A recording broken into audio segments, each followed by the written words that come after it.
राष्ट्रसंत तुकडोजी महाराज यांच्या प्रतिमेला विनम्र अभिवादन आणि वार्षिकोत्सव 2024 या कार्यक्रमाचं उद्घाटन झालं असं मी सर्वप्रथम घोषित करतो।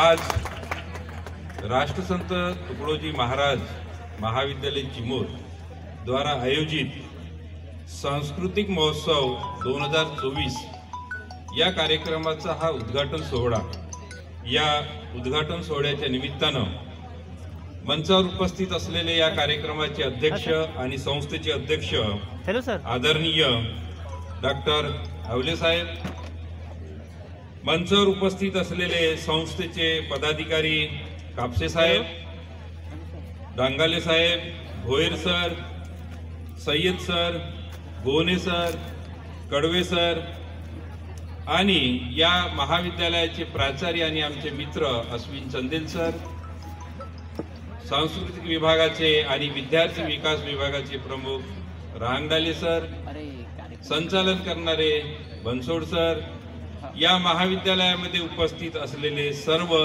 माझे प्राध्यापक मित्र आणि ज्यांच्यासाठी हा कार्यक्रम आपण आयोजित केलेला आहे असे सर्व माझे विद्यार्थी मित्र, बंधू आणि भगिनींनो, या सांस्कृतिक कार्यक्रमाचा उद्देश कला आणि क्रीडा महोत्सव आपण महाविद्यालयामध्ये का आयोजित करतो। कला आणि क्रीडा महोत्सवाच्या माध्यमातून आणि वर्षभर चालणाऱ्या या विविध उपक्रमाच्या माध्यमातून आपल्याला काय मिळतो या संबंधीचा उहापोह प्रास्ताविकामध्ये रांगडाले सरांनी केलेला आहे। महाविद्यालयाच्या प्राचार्यांनी सुद्धा या महाविद्यालयामध्ये वर्षभर चालणारे उपक्रम, मग तो राष्ट्रीय सेवा योजनेचा उपक्रम असो, एनसीसीचा उपक्रम असो, मी सर्वप्रथम महाविद्यालयाच्या प्राचार्याचं, सर्व स्टाफचं, संस्थेच्या पदाधिकाऱ्यांचं विशेष अभिनंदन करतो की या महाविद्यालयाला नॅकचा दर्जा प्राप्त झालेला आहे।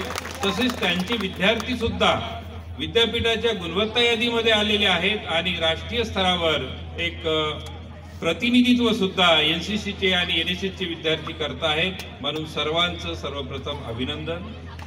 सर्वांना माहित आहे वर्षभर आपण महाविद्यालयामध्ये येतो, वर्गामध्ये शिकतो, शिकल्यानंतर तुम्हाला एक मार्कशीट मिळते अशी एक गुणपत्रिका मिळते ना।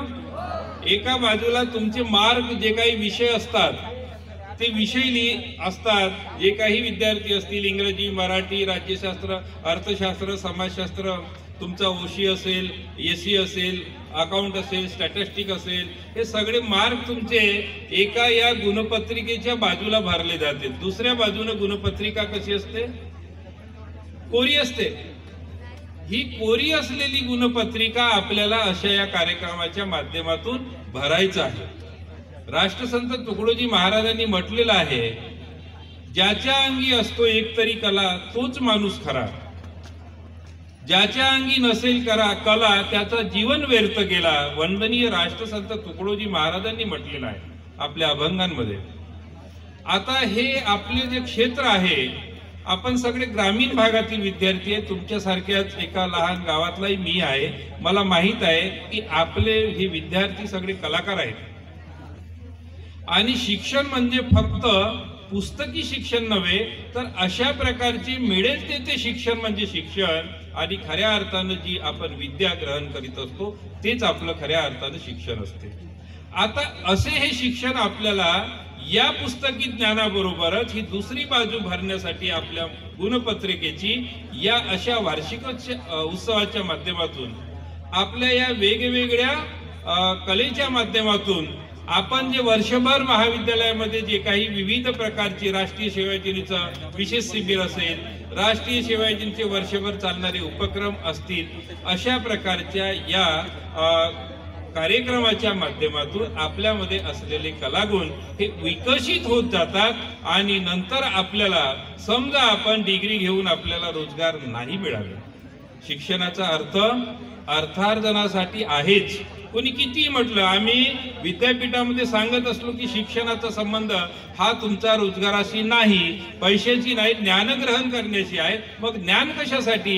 मी घेतलेल्या ज्ञानाचा दुसऱ्याला उपयोगच होत नसेल समाजाला तेव्हा उपयोगीच होत नसेल तर ते ज्ञान आपल्या कोणत्या उपयोगाचं?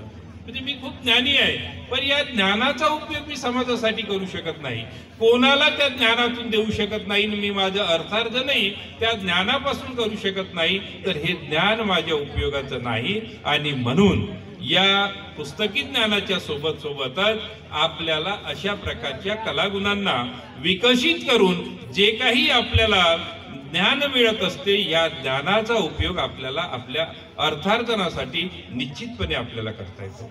मग आता आपलं समज साधारणतः असं झालं असतो की नाही, आता एक मी या चिमूर सारख्या महाविद्यालयामध्ये शिकत आहे, माझे काही जवळचे सदन कुटुंबातील जे काही माझे मित्र आहे हे नागपूरच्या चांगल्या एखाद्या महाविद्यालयामध्ये शिकतात आणि म्हणून त्याला जे आहे ते जास्त मिळेल, अर्थार्जन करण्याच्या दृष्टिकोनातून मी काही मिळवू शकणार नाही. हा प्रत्येकाचा आपल्याकडे पाहण्याचा दृष्टिकोन जो असतो हा नेहमी आपण बदललेला पाहिजे. नाही, आपण संकुचित दृष्टिकोन अजिबात ठेवू नये. आपल्याकडे पाहण्याचा दृष्टिकोन जोपर्यंत आपण बदलवत नाही तोपर्यंत आपण पुढे जाऊ शकत नाही.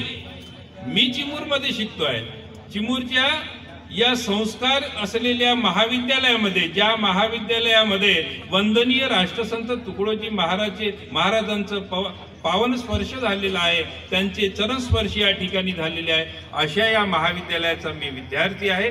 मला सुद्धा काहीतरी करता येईल, निश्चितपणे मी ते करेन, अशी आपल्यामध्ये एक प्रकारची जिज्ञासा असली पाहिजे, एक प्रकारचा आपल्यामध्ये उद्देश असला पाहिजे. आपलं ते